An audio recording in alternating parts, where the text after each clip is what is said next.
नमस्कार, स्वागत है आपका चौथा पैगाम में। आपके साथ मैं हूं फिरदौस। आइए नजर डालते हैं आज की गतिविधियों पर। कक्षा 12वीं में अव्वल दर्जे से उत्तीर्ण होने वाले छात्र छात्राओं को ई स्कूटी वितरण कार्यक्रम आयोजित कर छात्राओं को स्कूटी का वितरण खंडवा लोकसभा सांसद ज्ञानेश्वर पाटिल जिले के जनप्रतिनिधियों द्वारा किया गया। मध्य प्रदेश के मुख्यमंत्री शिवराज सिंह चौहान ने कक्षा 12वीं में अव्वल दर्जे से उत्तीर्ण होने वाले विद्यार्थियों को मुख्यमंत्री ई स्कूटी योजना अंतर्गत प्रदेश में करीब 80 करोड़ रुपयों की लागत की ई स्कूटी का वितरण मुख्यमंत्री शिवराज सिंह चौहान द्वारा किया जा रहा है। बुरहानपुर में गुर्जर भवन में सांसद ज्ञानेश्वर पाटिल ने 93 छात्र छात्राओं को ई स्कूटी का वितरण किया। ई स्कूटी मिलने पर छात्र छात्राओं ने मुख्यमंत्री शिवराज सिंह चौहान का आभार व्यक्त किया। इस दौरान सांसद ज्ञानेश्वर पाटिल ने कहा कि यह बहुत खुशी की बात है कि मुख्यमंत्री शिवराज सिंह चौहान ने कक्षा 12वीं में अव्वल दर्जे से उत्तीर्ण होने वाले छात्र छात्राओं को ई स्कूटी वितरण कर कार्यक्रम आयोजित किया है। के लिए खुशी की बात है कि हमारे जननायक मुख्यमंत्री माननीय शिवराज सिंह चौहान जी ने अपने भांजे भांजियों को, जिन्होंने 12वीं की परीक्षा बोर्ड परीक्षा में अधिक अंक लाए, ऐसे 93 छात्र छात्राओं को ई स्कूटी वितरण का कार्यक्रम है। और ये पूरे प्रदेश में लगभग 80 करोड़ रुपए की लागत की स्कूटी का वितरण हमारे माननीय मुख्यमंत्री शिवराज सिंह चौहान जी के शुभ हस्तों हो रहा है। और ये हर माँ बाप का सपना होता है कि मेरा बेटा बेटी भी कॉलेज जाए तो 2 व्हीलर पर जाए, स्कूटी पर जाए, मोटरसाइकिल पर जाए।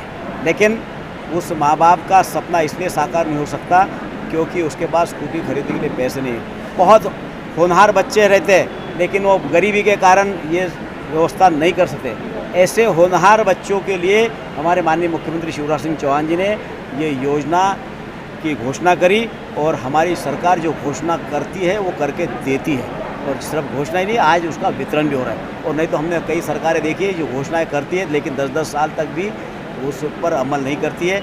आपके सामने उदाहरण है कि 2018 के अंदर कांग्रेस के लोगों ने कितनी सारी घोषणाएं करी थी लेकिन एक भी घोषणा को पूरा नहीं किया। और हमारे माननीय मुख्यमंत्री शिवराज सिंह चौहान जी ने चाहे स्टूडेंट को लैपटॉप की बात कर लो, कंप्यूटर की बात कर लो, स्कूटी की बात कर लो, या बहनों के लिए लाडली बहना सम्मान की बात कर लो, या किसानों को किसान सम्मान निधि की बात कर लो। तो जो नहीं कहा वो भी हमारे माननीय मुख्यमंत्री शिवराज सिंह चौहान जी भारतीय जनता पार्टी की सरकार ने करके दिखाया। वाणिज्यिक कर दफ्तर का निरीक्षण करने पहुंचे संभागीय उपायुक्त ने कहा कि जल्द ही कार्यालय बनकर तैयार होगा, इससे आम जनमानस को सुविधा मिलेगी। सालों से वाणिज्यिक कर विभाग का कार्यालय इंदौर इच्छापुर हाईवे पर ठाकुर पेट्रोल पंप के पास संचालित हो रहा है, लेकिन जल्द ही ये नए भवन में शिफ्ट होगा। यातायात थाने के पीछे करीब 3.18 करोड़ की लागत से भवन बनकर तैयार हो गया है। अक्टूबर के अंतिम सप्ताह तक यहां वाणिज्यिक कर विभाग का दफ्तर संचालित होने लगेगा। मंगलवार दोपहर संभागीय उपायुक्त वाणिज्यिक कर खंडवा संभाग रतन सिंह बिलवाल ने भवन का निरीक्षण किया। उन्होंने बताया आज बिल्डिंग का विशेष तौर पर निरीक्षण करने के लिए आए हैं। मोहम्मद यूसुफ खान वाणिज्यिक कर अधिकारी बुरहानपुर वृत्त ने बताया आज संभागीय उपायुक्त के निरीक्षण कर कुछ निर्देश दिए हैं। भवन का काम अक्टूबर के अंतिम सप्ताह तक पूरा करा लिया जाएगा। इसकी लागत करीब 3.18 करोड़ है। लोक निवास विभाग की PIEU शाखा द्वारा इसका काम कराया जा रहा है। मैं रतन सिंह बिलवाल, संभागीय उपायुक्त वाणिज्य कर खंडवा संभाग से बिल्डिंग निरीक्षण के लिए आज दिनांक को आया हूँ। बिल्डिंग बन के लगभग तैयार हो चुकी है। और बताइए कब तक? जी जल्दी सर, अक्टूबर लास्ट तक का, जैसा कि इंजीनियर साहब का कहना है, अक्टूबर लास्ट तक हैंड ओवर कर दी जाएगी विभाग को। आपका नाम है? जी मेरा नाम मोहम्मद यूसुफ खान है, मैं वाणिज्य कर अधिकारी बुरहानपुर वृत्त हूँ। मध्य प्रदेश डे राज्य ग्रामीण आजीविका मिशन जिला पंचायत बुरहानपुर पर कलेक्ट्रेट कार्यालय में केले के रेशे से निर्मित राखी का स्टॉल लगाया गया है। केले के रेशे से निर्मित राखियों के माध्यम से बुरहानपुर जिले की महिलाओं को रोजगार देने की मुहिम शुरू की गई है।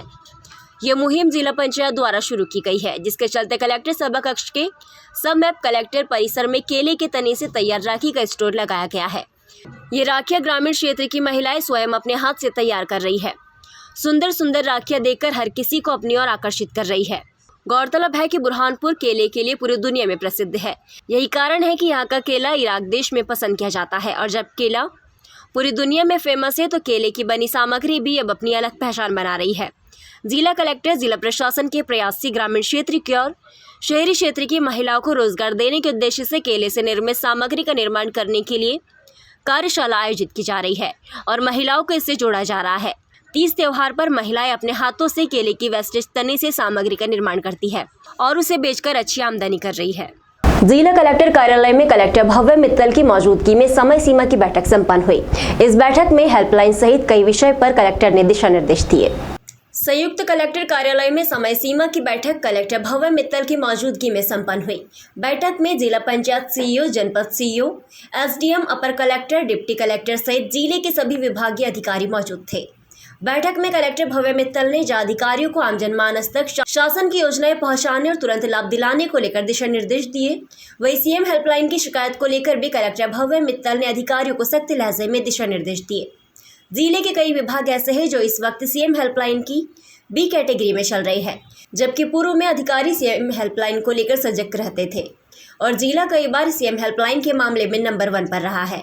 लेकिन अब कई विभाग के अधिकारियों की उदासीनता के चलते बुरहानपुर जिला सीएम हेल्पलाइन में लगातार पिछड़ रहा है, जिसको लेकर कलेक्टर द्वारा सीएम हेल्पलाइन को लेकर दिशा निर्देश जारी किए गए हैं और तुरंत शिकायतों का निराकरण करने के लिए आदेशित किया गया है। फल सब्जी यूनियन के अध्यक्ष के नेतृत्व में ज्ञापन कलेक्टर भव्य मित्तल को सौंपकर इंदौर इच्छापुर राजमार्ग का भारी ट्रैफिक सिंधी बस्ती बाईपास की ओर करने की मांग की है। इंदौर इच्छापुर राजमार्ग का ट्रैफिक गणपति थाने से सिंधी बस्ती से शिकारपुरा की ओर डाइवर्ट किए जाने की मांग को लेकर फल सब्जी संगठन के अध्यक्ष अब्दुल रईस के नेतृत्व में एक ज्ञापन जिला कलेक्टर भव्य मित्तल को सौंपा गया। ज्ञापन में मांग की गई कि इनका इच्छापुर राजमार्ग कृषि उपज मंडी की ओर का ट्रैफिक बाईपास शिकारपुरा की ओर डाइवर्ट किया जाए। भारी वाहनों की आवाजाही से शनिवार इंदौर इच्छापुर राजमार्ग के ट्रैफिक के कारण लोगों को काफी परेशानियों का सामना करना पड़ रहा है। कई बार सड़क दुर्घटना में कई लोगों को अपनी जान से हाथ धोना पड़ा। अब्दुल रईस ने कहा कि आगामी दिनों में नवरात्रि, गणेश उत्सव, 12 वफात जैसे त्योहार आने वाले हैं, जिसके कारण इस मार्ग पर आवागमन करने वाले लोगों को काफी परेशानियों का सामना करना पड़ेगा। कृषि पर मंडी का टोल काटा बंद कर दिया गया है और जो साइजिन का टोल काटा है उसे भी बंद किया जाए। शिकारपुरा थाने से लेकर तो गणपति थाने तक के जो बड़ा ट्रैफिक है तो उसको कन्वर्ट कर दिया जाए कि उसको शिकारपुरा थाने से गणपति थाने पे निकाला जाए। इससे हमारे स्कूल जाने वाले बच्चों को और हमारे फल फ्रूट के जो सब्जी के जो लोग सवेरे निकलते हैं उनको तकलीफ होती है, पूरा ट्रैफिक जाम होता है, उससे सभी लोगों को तकलीफ होती है और स्कूल के बच्चों के लिए भी सबसे ज़्यादा तकलीफ है। और अभी नवरात्रि का त्यौहार, गणपति का त्यौहार, 12 वफात आ रही है, इसके लिए श्रद्धालुओं को भी इसके अंदर जाने के अंदर बहुत परेशानी का सामना करना पड़ता है। तो हम चाहते हैं प्रशासन से कि इसको कन्वर्ट कर दिया जाए बड़े ट्रैफिक को, कि जिससे सबको आसानी हो, सबको सहूलियत हो। जो टोल काटा मंडी का बंद कर दिया गया था, 2 लोगों की मृत्यु हो गई थी उसके अंदर, वो काटा बंद हो गया, लेकिन उसके बाजू में जो जीन का काटा चालू है, हम चाहते हैं कि वो काटा बंद करा दिया जाए। उससे बहुत तकलीफ हो रही है लोगों को, आने जाने वालों को भी बहुत तकलीफ हो रही है। तो इससे हम चाहते हैं प्रशासन से कि ये तकलीफ को दूर कर दिया जाए कि जिससे आम जनता को सहूलियत मिले।